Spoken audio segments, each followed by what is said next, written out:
Hey guys, Nerdcules. Just a quick rundown of last night's episode of The Last of Us. I really loved the return to form. Thought it was super cool. Made sense to kind of set it in Kansas City so that we feel this kind of progression instead of Pittsburgh. But otherwise, I loved kind of the journey there. Some of those jokes from the game about like the magazine, stuff like that. Just seeing the world, like the rundown amusement park, right? Like all the cars on the side of the road. Just the detail in that overgrowth is part of what makes The Last of Us such an amazing world to kind of set all this in. Then totally, the ambush, if you played the game, you saw it coming, but it was pretty brutal, right?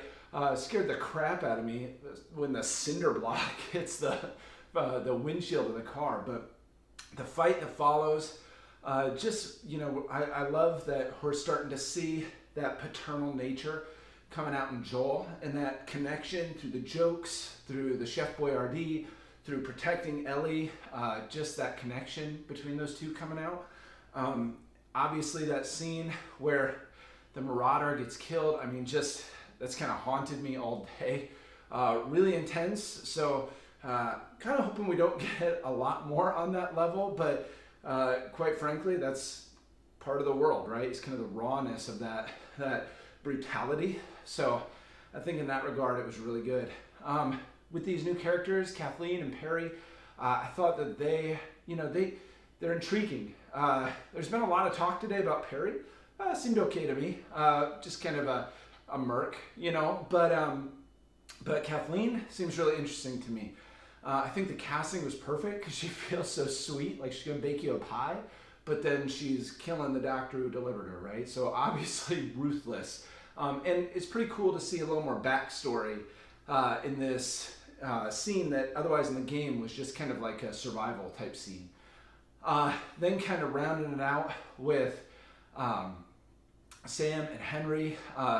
It left on the perfect cliffhanger. I'm excited to see more of them.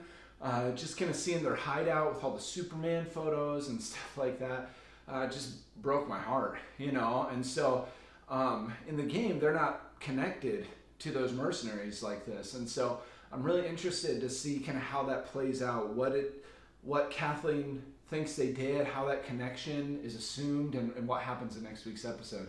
Not to mention the pulsating ground, right?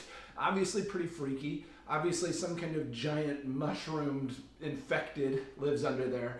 But overall, the episode did exactly what I felt like it needed to do. Last week's episode of Bill and Frank was awesome, but we didn't get a lot of progression with Joel and Ellie. I think this helped to round that out. We're seeing more that this world is the last of us, not just Joel and Ellie. We got more of them in this episode, which I appreciated because I think that bond needs to be built. But I love how this week's episode, in parallel with last week's, is starting to go into some of these stories we don't get in the game. We're starting to see more of these people in this world, how they survived, what they do to survive. Sometimes it's overthrowing an oppressive government. Sometimes that's finding love. Sometimes that is just finding an attic to draw pictures in and survive until your food runs out, right? So I just love kind of how the world continues to explore this. So I'd love to hear your thoughts too. Drop them in the comments below. Until next time, high five, subscribe.